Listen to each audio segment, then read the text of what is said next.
요한복음 5장에서 예수님께서 38년 된 병자를 치료해 주시는 놀라운 기적을 행했음에도 불구하고 유대인들에게 박해를 당했습니다. 그 이유는 일하지 말라는 안식일 법을 어겼기 때문이었는데요. 그러나 우리가 지난 시간에 살펴봤듯이 예수님께서 안식일에 병자를 고치고 그에게 침상을 들고 가라고 명하신 것은 안식일 법을 몰랐다거나 혹은 깜빡해서 일어난 실수가 아니었고, 안식일에 대한 유대인들의 오해와 착각을 잡아주기 위한, 바로잡기 위한 의도적인 일이었습니다. 그런데 이런 예수님의 노력에도 불구하고 결과적으로는 유대인들에게 더 큰 반발을 불러오게 되었고, 오늘 본문 18절에 보면 당장이라도 예수님을 유대인들은 뭐하고 싶어 했습니까? 죽이고 싶어 했습니다. 이처럼 예수님에 대한 유대인들의 태도가 극단적으로 치닫게 된 그 이유는 뭐냐면, 예수님께서 안식일 법을 어겼을 뿐만 아니라 하나님을 자신과 동등한 존재처럼 말씀하셨기 때문입니다. 그런데 오늘 본문 17절을 다시 보시면 17절 보세요. 예수께서 그들에게 이르시되 내 아버지께서 이제까지 일하시니 나도 일한다 하시매 라는 예수님 말씀 속에 여러분 하나님이라는 그 단어가 등장합니까? 안 합니까? 하나님이라는 단어는 없고 그저 예수님께서 내 아버지라고 부르는 호칭만 나와 있습니다. 그런데도 당시 유대인들이 이 말을 듣고 예수님이 아버지라고 부르는 대상을 하나님으로 이해한 데는 당시 유대교의 교리적인 배경이 있는데요. 제가 좀 설명드립니다. 첫 번째는 유대인들은 모든 치유와 회복을 하나님의 역사로 봤습니다. 모든 치유와 회복을 출애굽기 15장 26절입니다. 그 근거가 되는 구절인데요. 보세요. 이르시되 너희가 너희 하나님 나 여호와의 말을 들어 순종하고 내가 보기에 의를 행하며 내 계명에 귀를 기울이며 내 모든 규례를 지키면 내가 애굽 사람에게 내린 모든 질병 중 하나도 너에게 내리지 아니하리니 뭐라고 되어 있습니까? 나는 너희를 치료하는 여호와임이니라.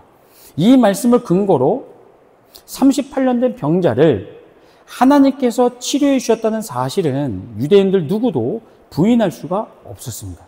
모든 치유와 회복은 하나님이 하시는 겁니다. 이어서 두 번째 교리적인 배경은 뭐냐면, 유대인들은요, 하나님만 예외적으로 안식일에 일하실 수 있다고 믿었습니다. 하나님만 안식일에 일하실 수 있는 거예요. 그런데 여기서 말하는 하나님의 일하심이란 창조주로서 피조세계의 질서 유지를 의미했습니다. 예를 들면 이런 거요. 해와 달이 주기적으로 운동을 하고 구름이 생성되고 소멸되고 새 생명이 태어나고 죽는 등 안식일에도 중단 없이 계속되어지는 이런 자연 현상들을 유대인들은 뭐라고 이해한 겁니까? 하나님의 일하심으로 이해했다는 겁니다. 그러니까 안식일에는 누구만 일할 수 있는 거예요? 하나님만 일할 수 있는 거예요. 따라서 예수님께서 안식일에도 내 아버지는 일하신다 라는 그 말 속에서 내 아버지를 뭐로 인식한 겁니까? 하나님으로 인식했다는 겁니다. 왜냐? 안식일에는 하나님만 일하실 수 있으니까. 근데 중요한 건 뭐냐면, 그동안 유대인들은 하나님의 치유와 안식일의 질서 유지를 다른 성격으로 구분해서 이해를 했습니다.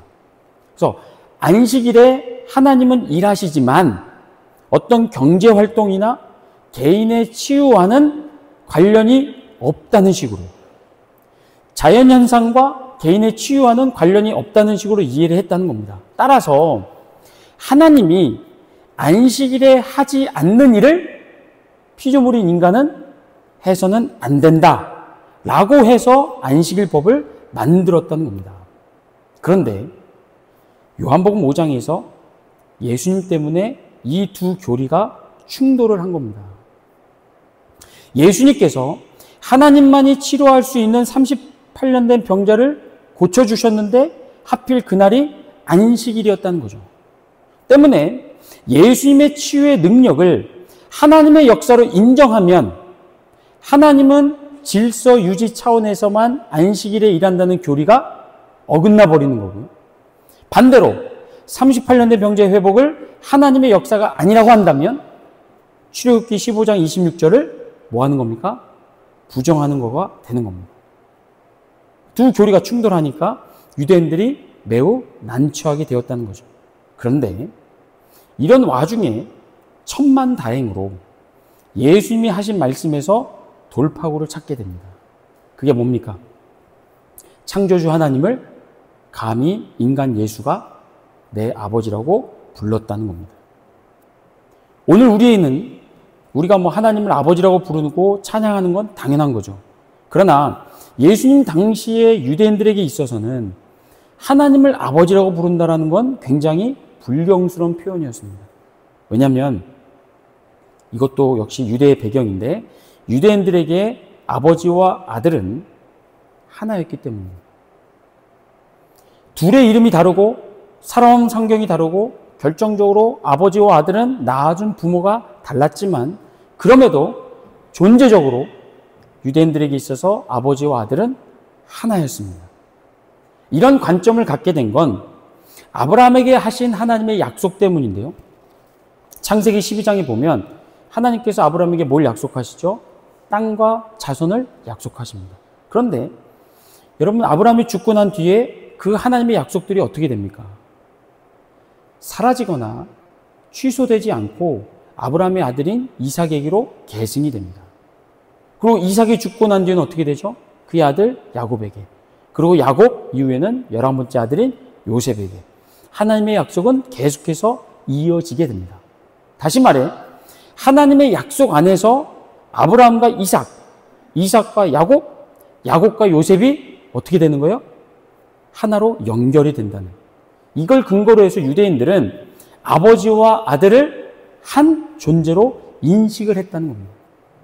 그러니까 예수님이 안식일에 일하시는 하나님을 가리켜서 내 아버지라고 부른 것은 하나님과 나는 존재론적으로 동등한 하나라는 것, 그런 뜻이었고 유대인의 관점에서 이것은 선을 넘은 일이었습니다. 지금 자기들 눈앞에 있는 인간 예수가 감히 창조주 하나님과 동등한 존재라고 주장하는 건 매우 심각한 신성 모독죄였습니다. 그래서 그렇지 않아도 예수가 안식일에 병자를 치료해준 것 때문에 자기들이 갖고 있었던 교리, 지키고 있었던 교리가 충돌이 일어난 이 상황에서 신성 모독적인 발언을 쏟아내니까 유대인들이 뭐 한 겁니까? 옳다구나 하고 죽이려 한 것이었습니다. 자, 지금까지 오늘 본문에서 예수님을 대하는 유대인들의 극단적인 태도, 그래서 예수님을 박해한 것도 모자라서 죽이려고 한 이유를 쭉 설명을 드렸습니다. 정리하면 두 가지 이유 때문입니다. 하나는 교리적인 이유고 또 하나는 창조주 하나님과 인간 자신을 동일시하는 신성 모독적인 발언입니다. 그런데 이런 유대인들의 부정적인 태도보다 우리가 오늘 본문에서 더 주목해야 될 건 뭐냐면 예수님의 반응입니다. 여러분, 만약 예수님께서 자기를 향해 지금 끓어오르는 유대인들의 분노, 증오, 죽이려고 하는 그런 시도를 두려워했다면, 그래서 그 위기를 피하려 했다면 예수님이 지금 어떻게 반응해야 맞습니까? 유대인들한테요. 아이고, 제가 실수했네요. 방금 한 말 취소할 테니까 용서해달라고 얘기하면서 지금 막 분노하고 있고 증오하고 있는 유대인들을 진정시켰어야 맞습니다. 그들과의 갈등을 피하려 했다면, 위기를 벗어나려 했다면. 그런데 오늘 본문 19절을 보세요. 예수님이 지금 자기를 죽이려고 하는 유대인들한테 뭐라고 얘기하는지 보세요. 19절 같이 있습니다. 시작. 그러므로 예수께서 그들에게 이르시되 내가 진실로 진실로 너에게 이르노니 아들이 아버지께서 하시는 일을 보지 않고는 아무것도 스스로 할 수 없나니 아버지께서 행하시는 그것을 아들도 그와 같이 행하느니라. 아멘. 지금 예수님께서 진실로 진실로 하셨는데 이 진실로로 번역된 헬라어가 아멘입니다. 아멘. 아멘이 어디 나오죠? 히브리어에 나오죠. 아멘. 똑같은 겁니다. 히브리어의 아멘을 헬라어로도 그대로 아멘으로 가져온 건데 뜻이 뭡니까? 참으로 그렇다.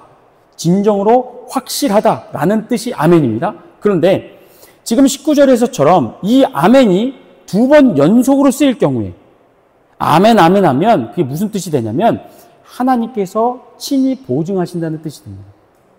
하나님 보증하신다는 거예요. 그러니까 요거를 그대로 적용하면 19절이 이렇게 바뀔 수 있는 거예요. 보세요. 그러므로 예수께서 그들에게 이르시되 내가 너에게 이르는 말은 하나님께서 친히 보증하신다. 어떤 말이요? 아들이 아버지께서 하신 일을 보지 않고는 아무것도 스스로 할 수 없나니 아버지께서 행하시는 그것을 아들도 그와 같이 행하느니라. 아멘.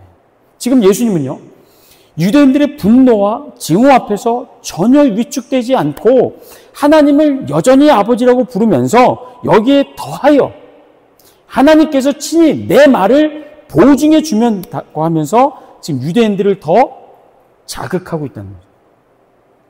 왜 그랬을까? 왜 예수님께서 불난 집에 기름을 붓듯이 지금 유대인들이 듣기 싫어하는 말, 하지 말라는 말을 고집해서 계속하고 있을까? 그것은 저들에게 진실을 알려주기 위함이었습니다. 그럼 예수님께서 유대인들의 살기와 징후를 무릅쓰고 알려주고자 하셨던 진실 뭐냐? 그게 바로 생명의 부활입니다. 생명의 부활. 본문 28절과 29절 같이 읽습니다. 시작. 이를 놀랍게 여기지 말라. 무덤 속에 있는 자가 다 그의 음성을 들을 때가 오나니 선한 일을 행한 자는 생명의 부활로, 악한 일을 행한 자는 심판의 부활로 나오리라. 아멘. 여러분, 우리가 읽은 이 말씀 속에서 주목할 단어가 뭐겠습니까? 부활이죠. 부활. 근데 이 부활에 담겨 있는 두 가지 메시지가 있는데 첫 번째는 뭐냐? 죽음입니다. 죽음이 없이는 부활이 성립되지 않는 거예요. 죽음이 첫 번째 메시지요. 사람들이 흔히 말하죠. 태어날 때는 순서가 있지만 떠날 때는 순서가 없다는 거죠. 이 땅에 태어나 살아가는 모든 사람은 언젠가는 반드시 죽음을 맞이합니다. 예수님을 구원자로 믿든지 안 믿든지 상관없이 죽음은 모든 사람에게 공평하게 적용됩니다. 물론 이런 자연 법칙을 거스르기 위해서 시도했던 사람들이 있습니다. 과거 중국을 최초로 통일했던 진시황이 불로초를 찾아 나섰고요. 중세시대 때는 연금술을 통해서 유럽에서는 불로장생을 꿈꾸기도 했습니다. 그리고 오늘날에도 여전히 이 죽음을 극복하기 위하여 과학자와 의학자들이 지금 고군분투를 하고 있고 죽음과 맞서고 있습니다. 그렇게 죽음과 맞서서 치열하게 싸우는 대표적인 인물이 있는데 미국의 빌리어네어인 브라이언 존슨이라는 분이 있습니다. 아마 이름을 들어보신 분도 있을 겁니다. 여러분 인터넷에서 브라이언 존슨을 검색해 보시면 그분의 프로파일을 충분히 볼 수 있는데 이분이 어떤 분이냐? 우리가 현재 쓰고 있는 온라인 결제 시스템을 개발한 분입니다. 그걸로 대박이 나서 빌리어네어가 됐습니다. 그런데 이 브라이언 존슨이 2021년부터 뭘 시작했냐면 자신의 몸을 대상으로 해서 에이징 리버설 프로젝트를 진행하고 있습니다. 이게 뭐냐면 노화 역전 프로그램입니다. 오늘날 많은 분들이 이 안티에이징은 들어봤을 거예요. 노화 지연 프로그램 많이 하시죠. 그래서 뭐 바르기도 하고 뭘 땡기기도 하고 붙이기도 하고 막 이렇게 해서 노화 지연 프로젝트를 하고 있는데 이분은 그걸 뛰어넘은 겁니다. 노화 역전입니다. 시간이 가면 갈수록 더 젊어지는 거예요. 그래서 이걸 위해서 매일 2000칼로리 미만으로 제한된 음식만 드신다고 그래요. 2000칼로리 미만. 그리고 수십 알의 보충제를 먹고 있고요. 정해진 시간에 자고 일어나고 운동하는 규칙적인 생활을 하고 있고 30명 이상의 의료진이 상시 그분의 몸 구석구석을 지금 모니터링하고 있다고 합니다. 2001년부터 지금까지 이 루틴을 이분은 계속 지켜오고 있는데 목표가 분명합니다. 의학의 도움과 자신의 의지로 노화를 멈추고 인간의 생물학적인 한계를 뛰어넘는 것. 다시 말하면 죽음을 정복하는 것이 그분의 목적입니다. 제가 개인적으로 아는 분이 아니기 때문에 더 이상 드린 말씀은 없지만 또 이분을 비판할 생각도 없습니다. 왜냐하면 목표를 세우고 노력하는 것은 하나님께서 인간에게 주신 특권이고 자유이기 때문입니다. 그러나 제가 이걸 보면서 안타깝게 여기는 건 뭐냐면 여러분 죽음이란 게 단지 육체의 영역에만 속해 있지 않다는 겁니다. 우리가 알다시피 인간의 육체는 시간이 갈수록 약해지고 줄어들고 신체 기능이 저하되다가 결국에는 죽음을 맞이하게 됩니다. 즉 나이를 든다는 것과 늙는다는 건 죽음의 원인입니다. 하지만 그렇다고 해서 나이가 들고 늙는다는 것이 곧 죽음을 의미하는 건 아니라는 거예요. 동격은 아니라는 거예요. 이제 막 태어난 아기도 인생에 있어서 가장 푸르른 젊음을 갖고 있는 젊은이라 해도요, 하나님이 그 영을 부르시면 가는 겁니다. 하나님을 부르시면 안타깝지만 죽음을 맞이하게 됩니다. 왜냐? 인간의 죽음은 육체뿐만 아니라 영의 세계와 맞닿아 있기 때문입니다. 따라서 만약에 어떤 분이 저한테 이 브라이언 존슨의 노아 역전 프로젝트가 성공하겠냐 물으신다면 저는 정확하게 말씀드릴 수 있습니다. 실패할 겁니다. 앞으로 의학기술이 수천 배, 수만 배가 발전을 하고 그분의 목표대로 노화를 멈추게 된다 하더라도, 생물학적인 한계를 뛰어넘는다 하더라도 생명의 주인이신 하나님이 부르시면 끝나는 겁니다. 호흡은 이어갈 수가 없습니다. 부활에 담겨있는 첫 번째 메시지가 바로 죽음이라는 거죠. 그런데 우리가 더 주목할 건 뭐냐면 부활의 두 번째 메시지, 두 종류의 부활입니다. 본문 29절을 다시 봅니다. 선한 일을 행한 자는 생명의 부활로, 악한 일을 행한 자는 심판의 부활로 나오리라. 아멘. 성경은 분명히 말씀합니다. 죽음이 끝이 아니라 죽은 자는 반드시 다시 살아난다는 겁니다. 그리고 그때 사람들은 생명의 부활과 심판의 부활로 나뉘게 되는데, 이 운명이 무엇에 달려있냐면 이 땅에서 선한 일과 악한 일을 행한 거에 따라 달려있다는 겁니다. 그러면 부활의 운명을 결정하는 선한 일과 악한 일의 기준, 내용이 무엇인가? 본문 23절, 24절 같이 읽습니다. 시작. 이는 모든 사람으로 아버지를 공경하는 것 같이 아들을 공경하게 하려 하심이라. 아들을 공경하지 아니하는 자는 그를 보내신 아버지도 공경하지 아니하느니라. 내가 진실로 진실로 너에게 이르노니 내 말을 듣고 또 나 보내신 이를 믿는 자는 영생을 얻었고 심판에 이르지 아니하나니 사망에서 생명으로 옮겨졌느니라. 아멘. 자, 24절에서 죽은 자들이 다시 살아나는 부활의 날, 심판이 아닌 생명의 부활을 맞이하는 사람들, 그들은 누구래요? 이 땅에 있는 동안 예수님을 구원자로 믿고 그분의 말씀을 듣는 자라고 이야기합니다. 그런데 그 앞절을 보면 23절에서 예수님을 믿고 그분의 말씀을 듣는 자들을 가리켜서 뭐라고 얘기하죠? 아들을 공경하는 자라고 얘기합니다. 우리말 공경하다라고 번역된 헬라어가 티마오입니다. 티마오라는 동사인데 이런 뜻이 있어요. 값을 정하다, 가치를 부여하다. 즉 본문이 말하고 있는 공경이라는 것은 단순히 격식을 차리고 예의 범절을 지키는 걸 얘기하는 게 아니라 공경하는 대상의 가치와 권위를 인정하는 겁니다. 그리고 삶 속에서 그 가치와 권위를 나타내는 것을 의미합니다.